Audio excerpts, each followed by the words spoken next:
Hello, welcome to this level 4 video. My name is Allie with A.Marie Speaks, and this is going to be, as titled, a video about the boss 2 of 3 within the external systems of you, right? So welcome if you are not new. Thank you so much for coming back and listening and hearing all about these ideas that I have. I really appreciate everyone's audience so much. And if you are new, welcome. This might not be the best place to start. I would say level 1 in this playlist series is probably better use of your time. This is a very segmented video.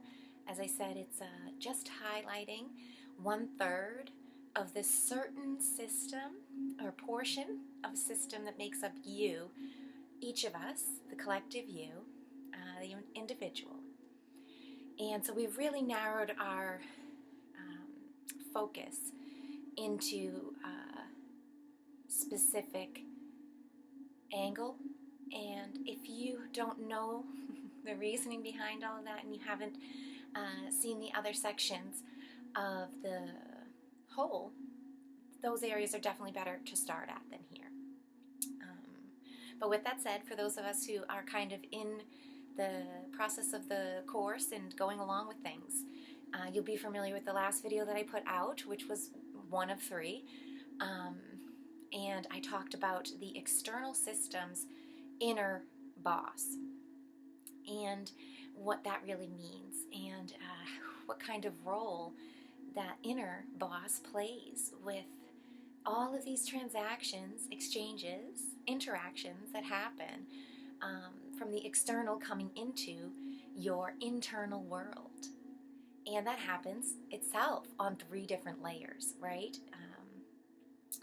A multitude of layers, but to look at it simplistically and to just understand the basics, we'll just look at it as 3 layers of sort of the physical body, the 3D, the electrical 4D sort of body, and then that 5D astral kind of cymatic body. And all of those have their own worlds, and I talked a bit about that in the last video, so I hope you saw that. We're going to do sort of the same thing here with this second boss, except look at the different view that this boss has of the system, right? And I won't we'll get into the afterthoughts after, actually.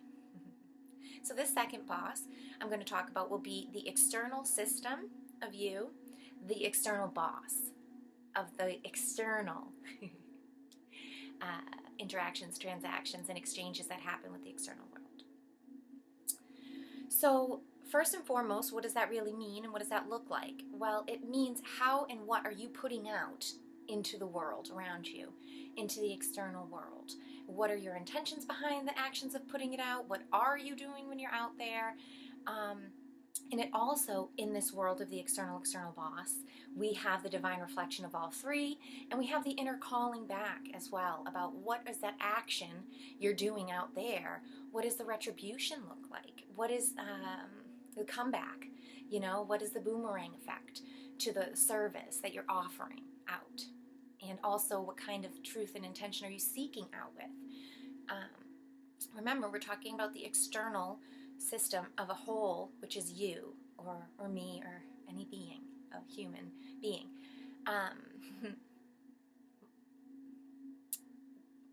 We are these energetic beings, multidimensional, and it's sort of like an antenna where both receiving and sending out is always happening, right? So it's important to remember, especially as we talk about the external, that there's a 2-part happenings to everything, right? Which is what you put out calls back to you things. And we'll get more into that again as we talk about all 3 of them coming together and what the external system as the whole is really doing. For now, I just wanted to go through these 3 bosses as an intro so that we could see the opportunities there. And each one of us who are listening and who are doing the work, you can spend a little bit of time exploring what this possibility of this type of boss in your own body, in your layers, means and looks like to you. What does it, how does it live to you? How does it come to life to you? And it can include different things that I'm even talking about. You know, or you might find other little nuances in there and flavors, themes and concepts that I don't bring up, and that's perfect, that's wonderful. I'm just, you know, here giving these generalities. So when we talk about the external boss, we have, again, like I said, we have 3 happenings, but we also have the 3 available perspectives of interaction, these layers that we all interact with. And I talked about that at the beginning of level 4 with our inner world, our direct world, and the external world.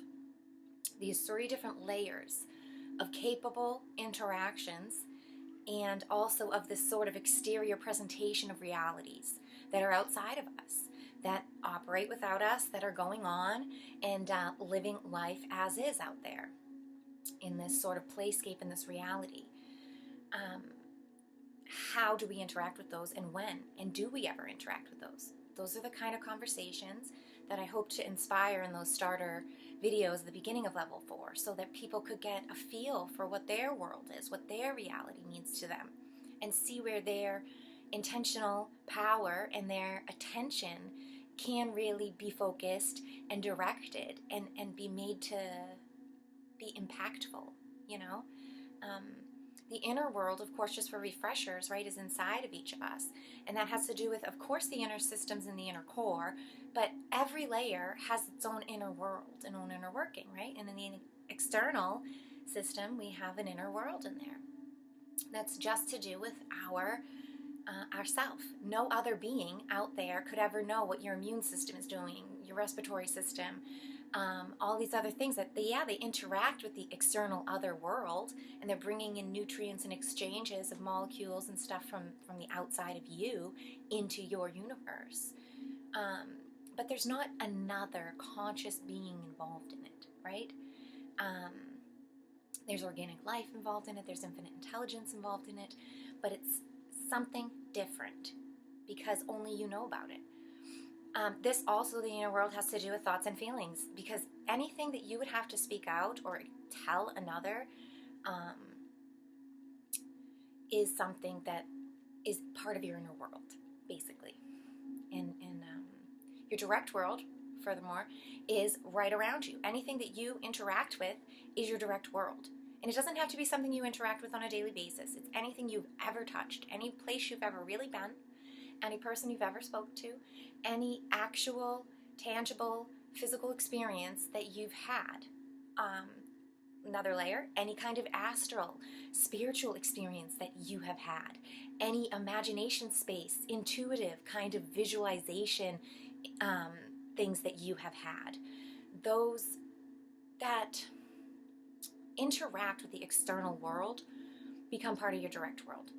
This is how they bleed into each other, right? Because things like the collective, the conscious collective, the Akashic records, remote viewing, all these sort of clair senses that come through, these insights and intuitions and all of these things that many people tap into that are very provable and experienceable, you know, and happen time and time again. And some are very repeatable even, like remote viewing.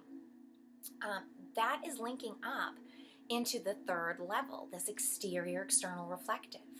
And that level is interesting because your physical body cannot ever actually interact with that level. There's a different connection and different essence up there. And that out there has its own 3 levels, but we won't get too into the external, that spiritual place yet, because we haven't even gotten to the spirit system, you know, the flow and this more intangible thing.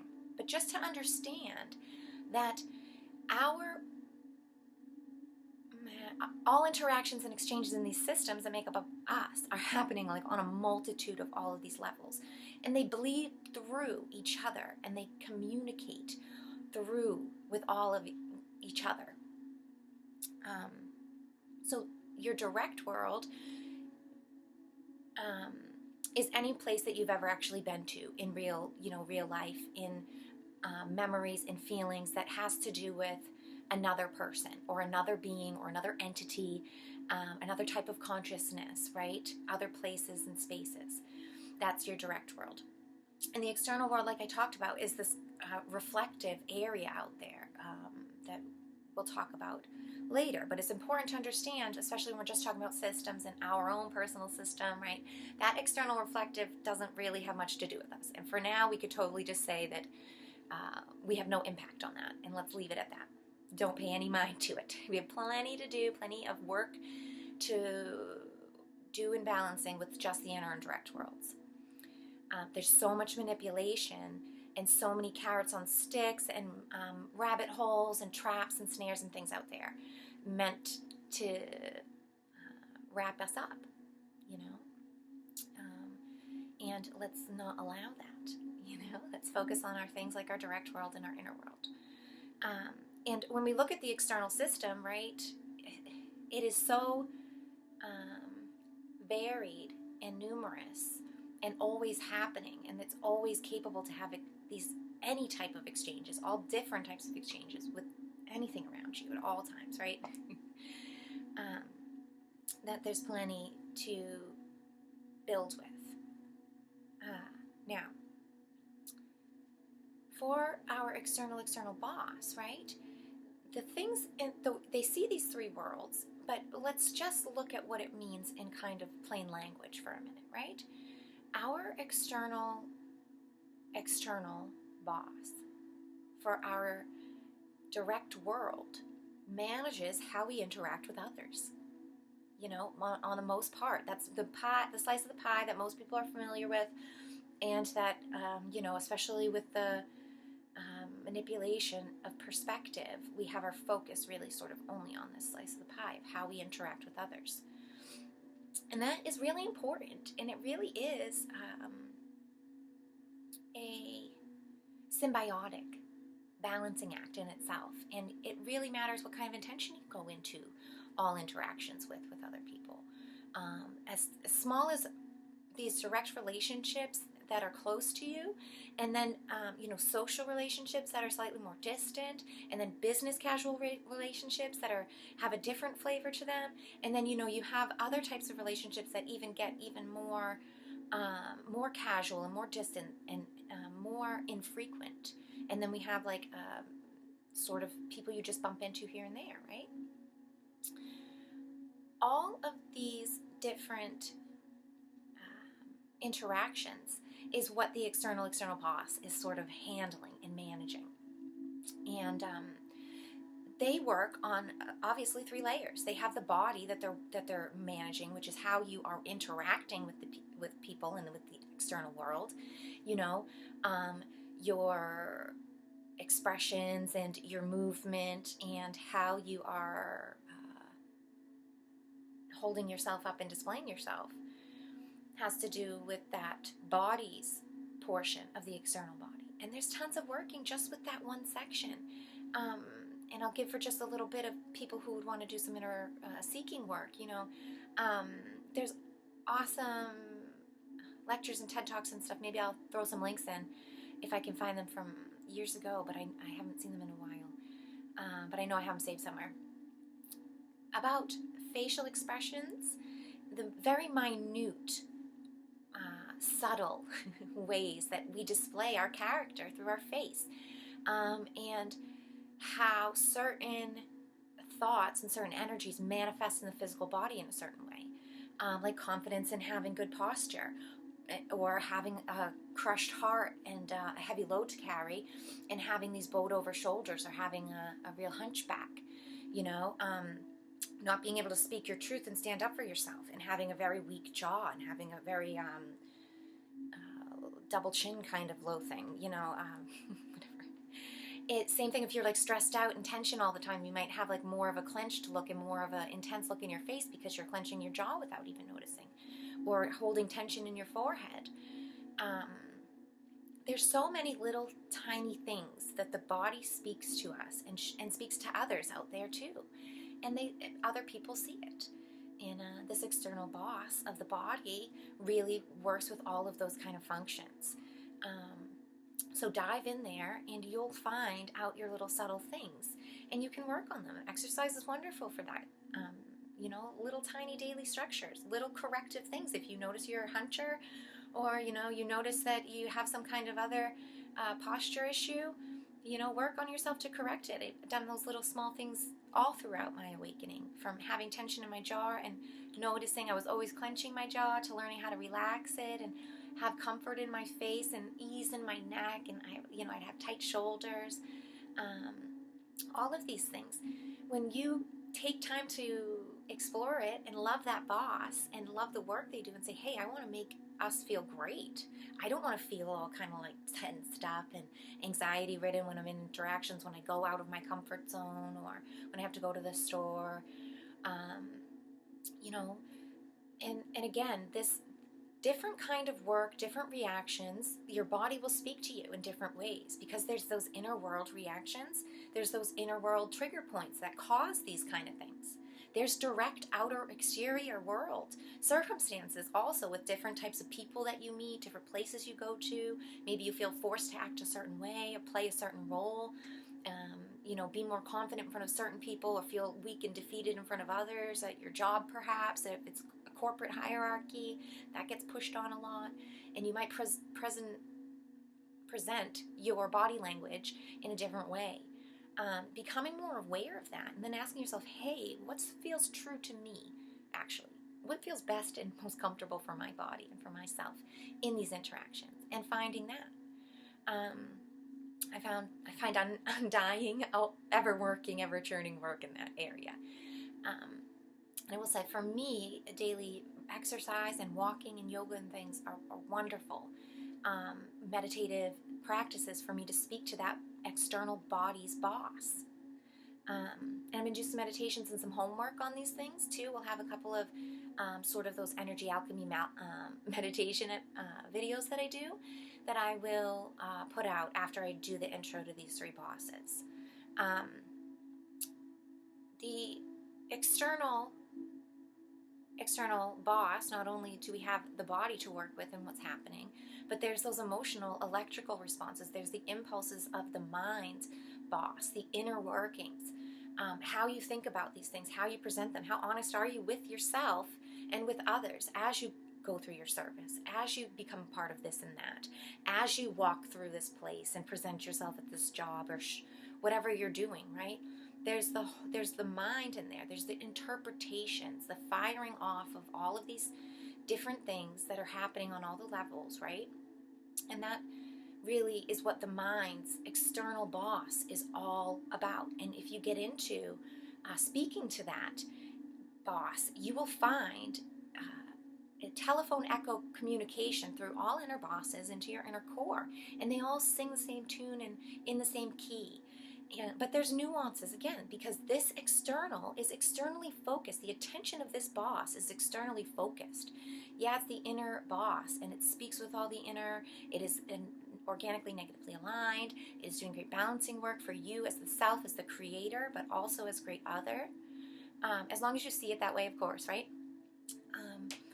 But it is also has to do with the others out there, and it has to do with other places and external things. And you'll find nuanced work in there when you get in there and have some practice with this boss.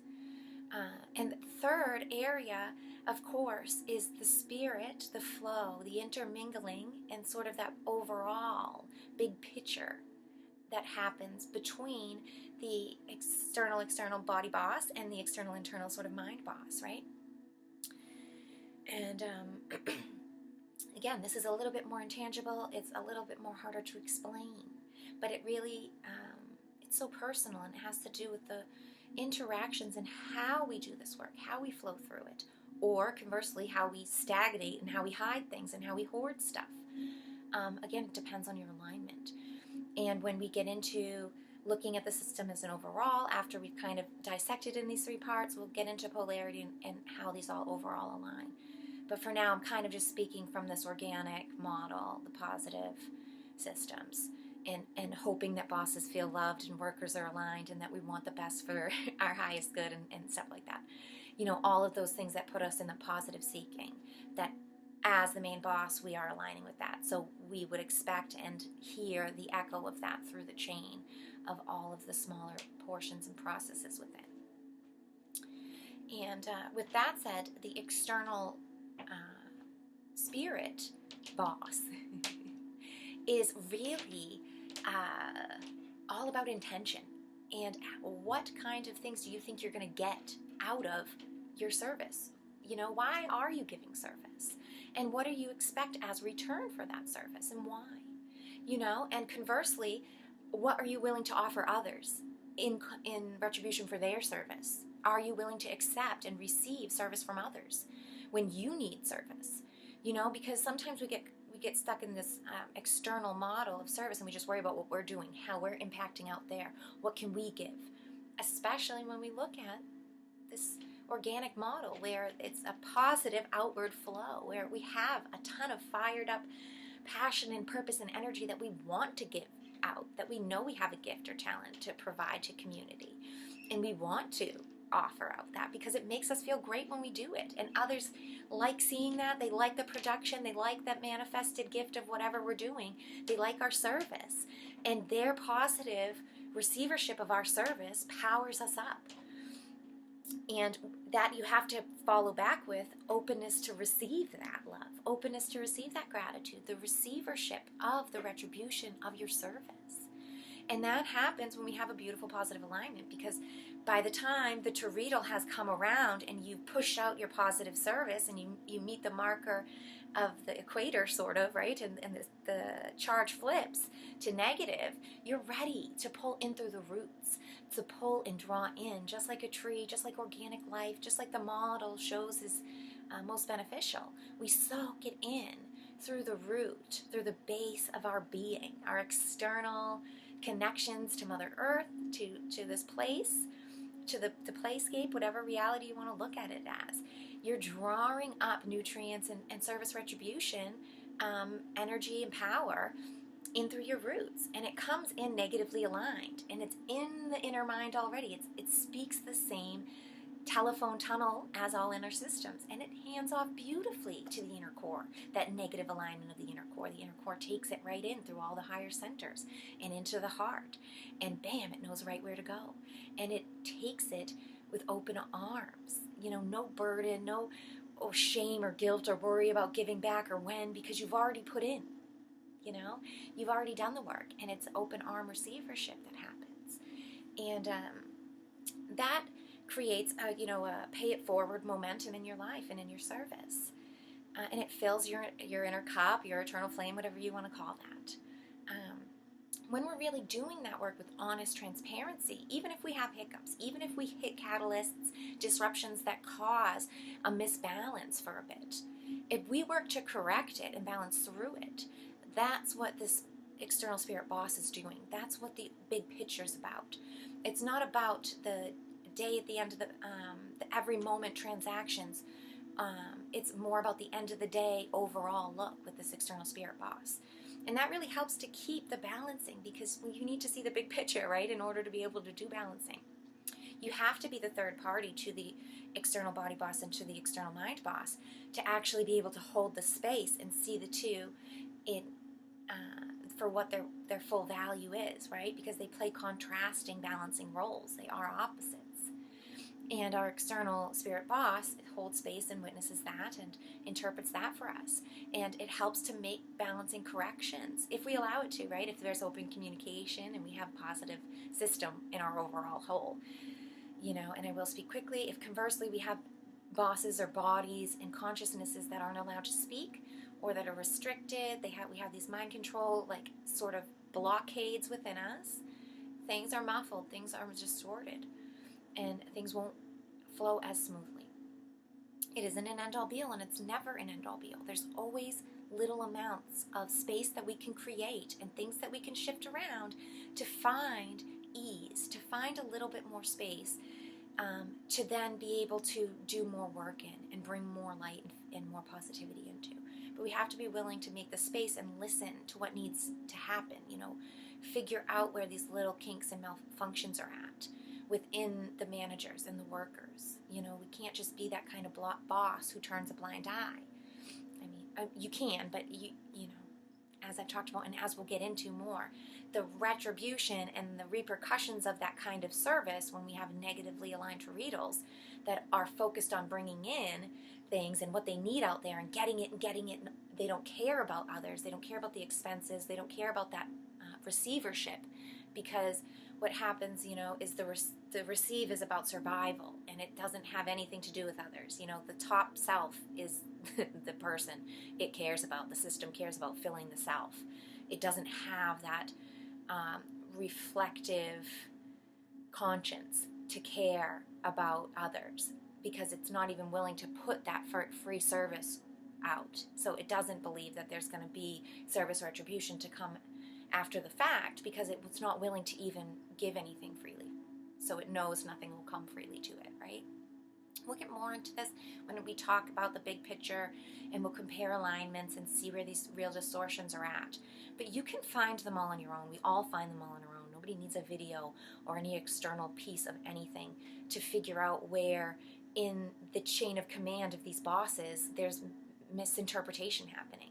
If you make a commitment and you take the time, you'll get down there to learn the language. And then after you learn the language and hear the flow, you'll see where mismanagement is happening, because you're the boss. You are the creator of your reality. You're the highest sight. If you choose to be, right? If you allow that and you open up the channel to that spirit and that deep connection right to the cord, right to God, source, infinite intelligence, right? If you have that firm grip here, then you can correct anything, because you're more powerful than anything that's going to crash against you. But you have to have that mindset.